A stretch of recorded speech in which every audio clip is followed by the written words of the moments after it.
that is right, even when they're not there. Is that why you supported Peter Obi?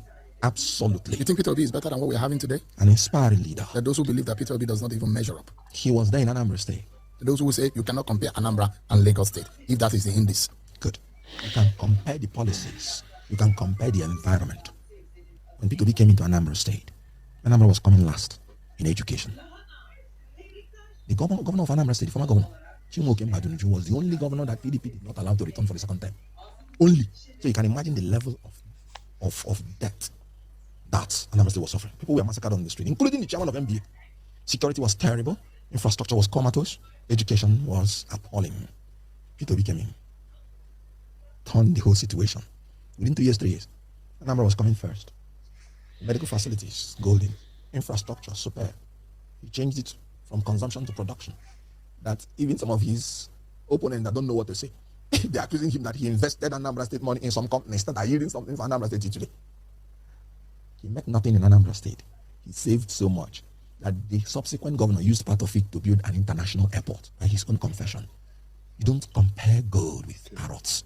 Is that what you would say between Peter Obi and Bola Tinubu? That those who say Anambra does not measure up. You can't measure Anambra and Lagos State by every standard. You know, when you want to judge a man, you judge him by his antecedents. You know what happened in Lagos? The Miloko philosophy is familitocracy. Step in, they didn't allow you to come back. Have you ever seen Peter Obi receive any land in Anambra State? They rejected every land, including the one he's entitled to. Go to Lagos State. You know better than myself. Some people describe the owners of Lagos as the largest land owners in the whole of West Africa. Go to Lagos. The same dynasty has been ruling from 1999. Wife, senator, daughter, Yagbegbe, son. Even as the leader of Nigeria, the same pattern. I mean, you're making allegations of nepotism. That's what not allegations. The facts are there. That this government is nepotistic. Something worse than nepotistic. Is that fair to say? Familitocracy. You know what it means when you place your children in order of protocol before ministers of the Federal Republic of Nigeria? What do you call that? What do you call that? I saw. What is that?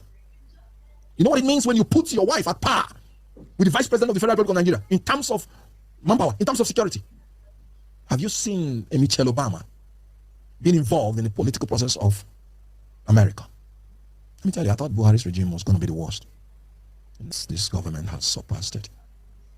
Let me tell you, this government started from the man himself, to the wife, to the sons, using the private jet to attend parties, desecrating the hollow chamber of leadership.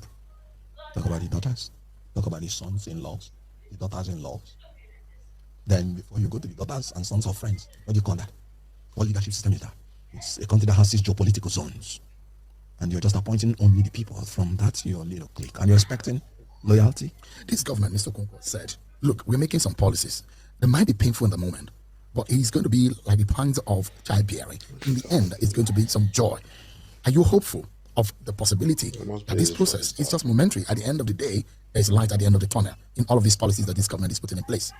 If your How wife the police is stop pregnant, you from going out? and after the Question. pangs of childbirth, she gave birth to a monster, would you rejoice? All their policies have been giving birth to monsters, not children. You told us first subsidy is gone. And after punishing the people, the first subsidy is remaining.